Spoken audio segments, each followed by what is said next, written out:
Good morning, y'all.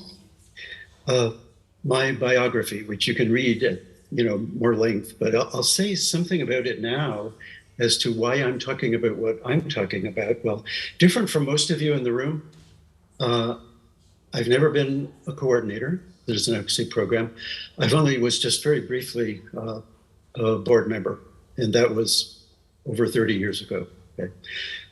So why am I here? What's my relationship to citizen advocacy is largely, strangely, is being on CAPE teams and similar involvements among citizen advocacy, you might say more habitués, more than I am.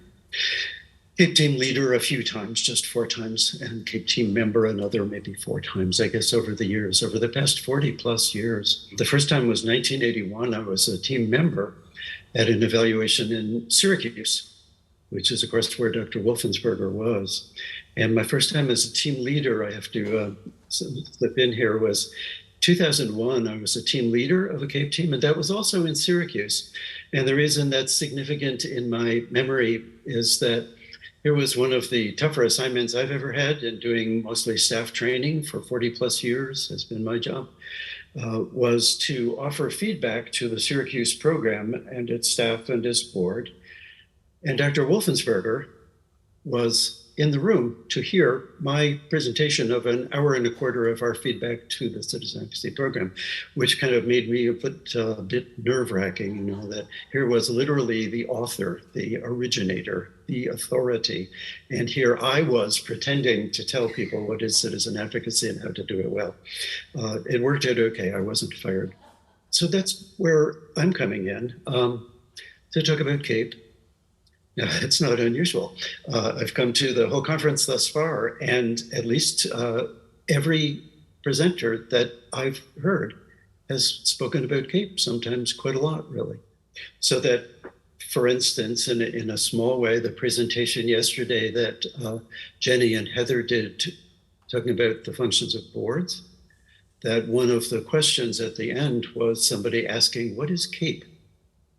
And so Jenny answered it, a very quick little 1-sentence definition, and said that it's a tool, it's a standard. You might say, this wasn't her phrase, but mine, it's a meter stick against which to measure program. And then, of course, yesterday morning, and now also this morning, Zaina and Mitchell have looked at CAPE very carefully and beautifully, logically, powerfully, paraphrasing and enumerating CAPE principles and quotations.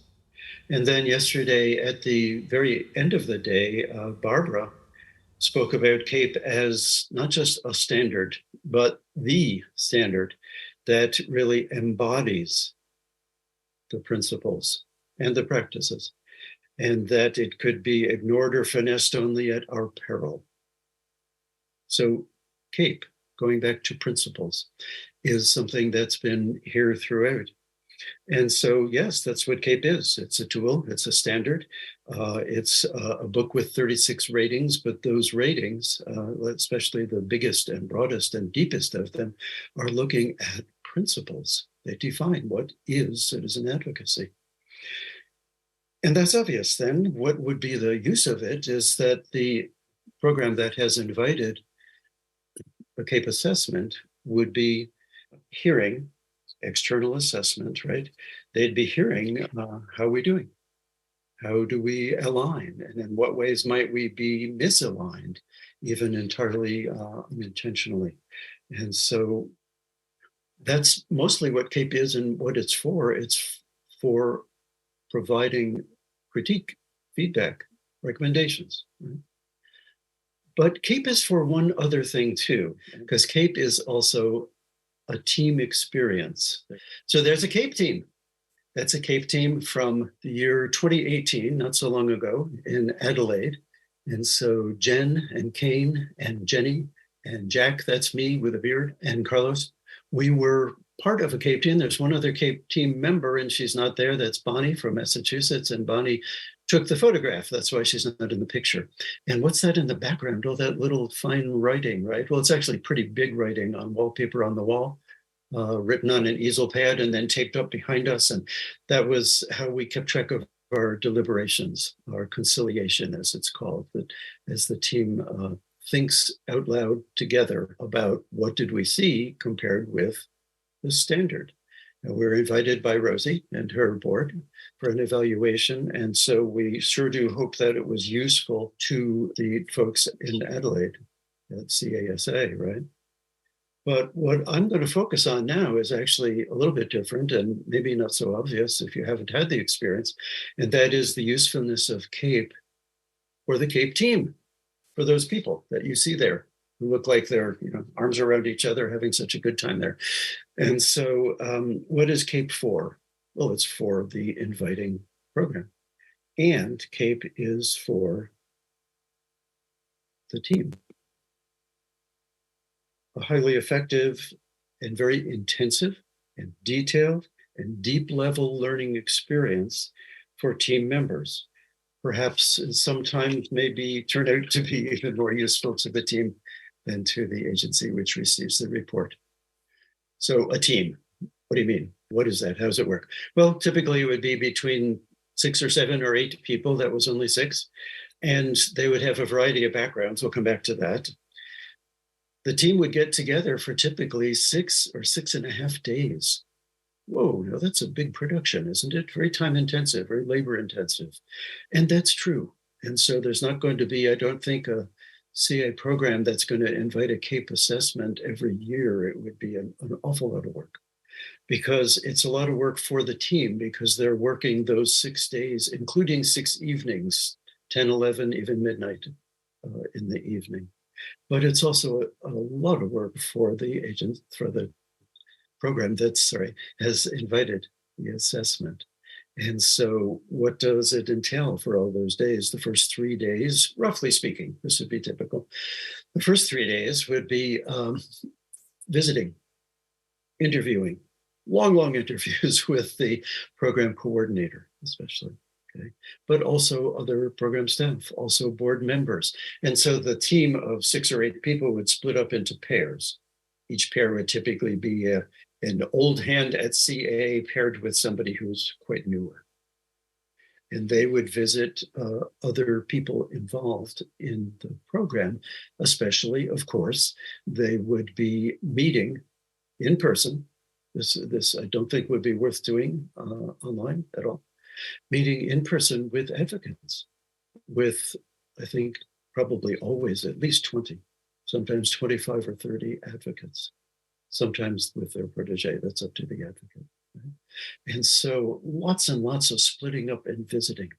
And then on those 3 days, at the end of each of the 3 days, because people have split up for those visits and interviews, then they'd be coming back together as a team in whatever space the program has given them. Could be a hotel room, could be a retreat center room, could be somebody's living room, getting back together again and comparing notes. Well, we visited this advocate, here's what she or he said. Putting all that together on the wallpaper as well as in their minds, okay, so that the team experience is shared first bit by bit, and then 2 more days, 2 full, long days of conciliation. Using the CAPE instrument, 36 ratings, right, 1 by 1. And so a big production, as I've said, but interestingly and fascinatingly, and I think admirably, that always done thoroughly, detail, depth, but always done frugally. And in fact, many of the assessments that I've been on, those 8 CAPE evaluations in which I've participated, as I understand it anyway, I believe all of those 8, although it doesn't always work this way, there were $0 changed hands, even for expenses. People just said, this is going to be a good learning experience. I'll get myself there. Sometimes even the team leader. And sometimes team leaders are paid. And sometimes a program has money to set aside to help with that, but always the program has got to find places for people to stay, typically with board members or other allies of the program in the town. And so $0 changes hands, or in any case, in every case, very frugal. So a big production, but not necessarily an expensive production at all, but very intensive of time for the team and for the host program. At the end of those roughly 6 days, then there would be a report. Zaina described that in her practice, she would write a draft report right there for several hours, perhaps overnight, and give it to the program before she leaves. Sometimes that's done, or it could be both, of course, that there's an oral presentation, as I described in Syracuse, offering that to the board plus Wolfensberger. And that would be before the team leaves, the whole team still there, the oral report. And then a written report to follow that might be a few weeks later, perhaps. And as Zaina described yesterday morning, that really there ought to be follow-up. And if the follow-up can include maybe even over Zoom or in some other format, ways for at least the team leader and possibly other team members to be able to be in on the follow-up, which is discussion. And then it's once implementation of recommendations begins, then further debriefing, trading ideas, trading strategies. So there's the process as far as using time together. And that's for the agency, but the key point I'm making here is that, wow, how useful that is to the team members. Because team member then is visiting somebody else's citizen advocacy program, probably one that they don't know anything about until they get there. And they're hearing about it in tremendous detail and from many, many different angles, many perspectives, not only from the coordinator, but from board members, one at a time. Okay? Different perspectives, from advocates, of course, especially. Different perspectives, and putting all of that together in their minds. So each team member is looking exquisitely carefully at somebody else's program, looking through the lenses of 36 different ratings when you get to conciliation, one rating at a time. Similar to what Mitchell has just done, but even more so and at tremendous length. For each rating, then, there's a kind of a rhythm or sequence of the conciliation process. So there's a facilitator, a team leader, conductor, I like to think of, right? And so they're conducting this 2 long days discussion. And for each rating, there's this sequence rhythm of asking first, what's this rating about? Now we've got the manual in front of us. It's got a definition, but okay, now let's put that in our own words. Let's make sure we've got this straight. What's this rating about? What's it for? And then why would even such a rating be there in CAPE? And so some of what Mitchell just did, there'll be a little bit of that rating by rating that the team will put together. Yeah, why is that rating in there? Why, especially in the long run, would that be an important variable? Why is that one of these 36 ratings? Why are we looking at this? And then the team would ask, okay, now what difference would that make if people do well or poorly on that rating? I mean, it's not to keep score, who cares? It's, wow, that makes a difference to the advocates, the proteges, the relationships. And so why is it there? And then, okay, let's start to operationalize this. What would you look for in order to determine on a certain rating that this particular program is doing well, poorly, in between, mixture of both? What would you look for? And there are indicators in each CAPE rating in the booklet of what would you look for, but the team will elaborate more things for which to look based on their own collective experience. What would you look for in order to determine how well are they doing on this particular rating? And then looking through that lens, you might say, one of 36 lenses, just one at a time. What did we find? What was the evidence? What did we hear and from whom? And what did we see? And what did we discern? And what did we hear, well, between the lines, well as we can? How did they do on that rating? And then making a judgment. Each rating would have a level assigned to it, a judgment made. But that process of getting to the judgment is more important than whatever level was assigned. And then on at least many ratings, most ratings say, do we have any recommendations? Let's keep track of those as we're going through. And so 36 different lenses, one at a time, long, long, long conversation. everybody participating, even the people who are less experienced in CAPE who may be on the team, everybody participating in that conversation. And so then at the end of all of those, we've done a very careful analysis, breaking it down, separating. And then, having done so, the team would spend a few hours or more in what you might call synthesis, putting it back together again. Okay, so we broke it down into 36 pieces. Now, as we went through there, let's look back, and it's all on the wall, right? You want a big room with blank walls if you can. And so what are we going to say back to these people? What were the major issues that we ran into? And that may or may not be in terms of CAPE rating terminology. Some of it will be, but not all. What are the key issues that we saw going on? And in a key issue, there may be 2 or 5 or 6 or 12 different ratings, but it's not, the feedback is not typically in terms of ratings as categories. It's put back into language that we hope will be very understandable and assimilable by the board and the staff. And they may invite guests to the presentation too. You know, the report, as we were saying, or as Zaina was saying, sorry, yesterday morning, that the report belongs to the program, not to the team.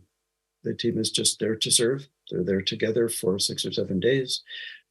But that report will be useful to the program, and the team members will get copies. May not be released. They may not to anybody else ever, but that will be a bit of a record of what they analyzed and then what they synthesized and put back together again in a way to give recommendations and perspective to the program. One thing to clarify, though, that even though there is, you know, sounds harsh, judgments are made, critique is offered, okay, but not in an adversarial way. It's different from some of you are familiar with passing teams. Okay. So a little bit of a difference there in that the people who have invited the feedback, the program, and the people who are offering the feedback, the team, are part of the same movement. That's not necessarily true in passing, right? Part of the same movement, not adversarial, offering what in some circles used to be called comradely critique. We're all in this together, or to use the phrase that Mitchell just used, kindred spirits, offering feedback and kindred spirits receiving feedback. And so there's how the process would work. A bit more about who the team would be in terms of team learning. So this was the case pretty much, I believe, as I understand it anyway, for the team that you saw the picture of a moment ago. And that was that typically on a team of 6 or 8 people, there would be at least 2, if you can work it out this way, and I think we've always been able to do this, there'd be at least 2 pretty much veteran coordinators, people who have been full-time coordinators of citizen advocacy programs, of course, not from that local program, but from elsewhere. And so they bring that kind of real fine-grained experience as well as a good understanding and practice with the principles. There also would typically, or ideally, but typically too, be a couple of people who are new coordinators and or new board members from other places. And they especially are going to be really learning more than they ever could just by hearing descriptions or just by reading a book or just by going to a workshop. You know, as skilled as their own coordinator might be at explaining why they're there and why all these principles are important, the team will really get a real immersion in why they're important by looking at them as they're operationalized principles, but yes, operationalized into corollaries, into practices, and just as important, into where the program is falling short. Because it's something that, as a long veteran of passing, as well as a little bit with CAPE, that we can learn just as much by analyzing carefully our failures as we can from analyzing and emulating our successes. And so team members who are less experienced but are beginning to be immersed in as board members or as new coordinators. And then very often, and this is great, there would be very often one or two members of a CAPE team who actually are not involved in citizen advocacy. It's something they've heard of, they took seriously. They probably heard of it through SRV connections, or maybe they heard of it by connection with the local program, but they're not, or at least not yet, an advocate or board member. But wow, are they going to get a real deep immersion in what it really means?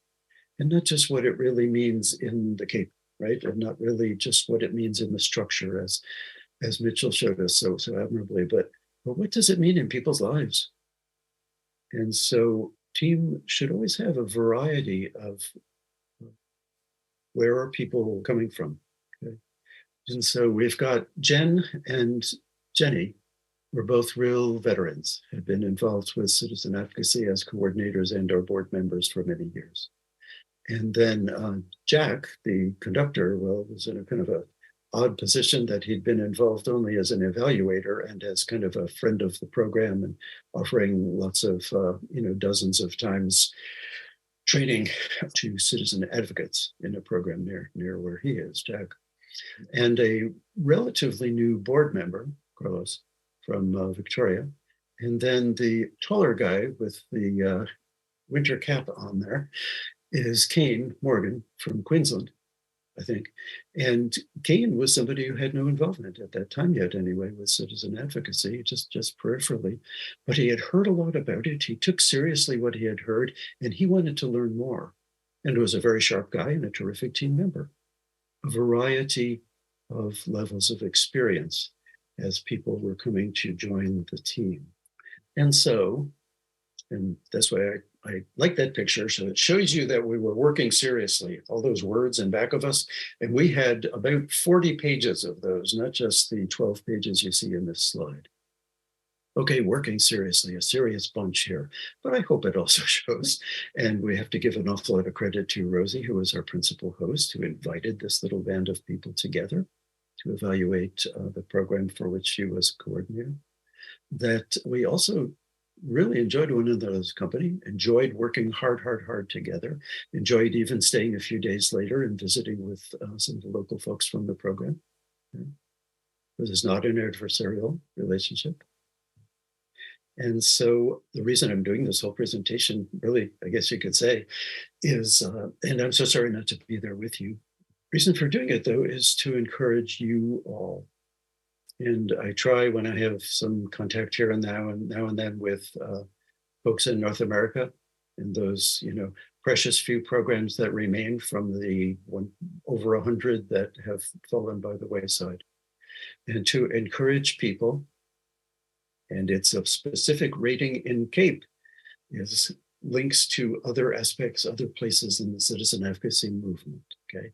But it's not just a rating in CAPE, and several of you all have talked about how important this has been to you, people who have presented yesterday, is being on a CAPE team and how important that was to your development. And CAPE teams being in contact with each other and forming every now and then a big production, not going to be too often, but for CAPE teams being, I would say, really the principal method for a movement to have solidarity, to have kind of glue connecting people who to recognize that, yes, we're part of this, not the biggest movement, but one that's so important, right? And so before you leave today, I'm not the organizer, I'm not Mark, right? I can't tell you to do this, but I encourage you, before you leave today, a few people talk with one another. Anybody up for inviting any program up for inviting a CAPE assessment? Get in touch with one another. How are you going to find a team leader? It's a scarce resource. How are you going to find even CAPE manuals to share with each other? You'll have to Xerox them. It's a scarce resource, not in print anymore, but so important for the development in learning and the development in solidarity of members of this movement. And just in closing, final thought or two. Presentation in plenary session yesterday by Tom Duty. was, in a way, kind of asking us, well, why bother? Citizen advocacy as a whole is a big production. It's labor intensive. It doesn't yield big numbers. It yields great fruit, Tom said, even if it doesn't look like big outcomes to people who are coming from a different mindset. Why bother? Well, of course, why we would bother with any program, but what I'm saying now too is why we would bother with enriching the learning and solidarity of a movement. Why bother? Well, maybe so that if I were a person with impairments, a person who's been devalued, that why bother? Because then maybe there will be somebody, maybe one person will stand up for me. Or maybe there'll be one person to hold my hand when I'm dying and they're not being paid to be there. Or one person, as Wolf said at the beginning, on whom my parents might rely when they're gone.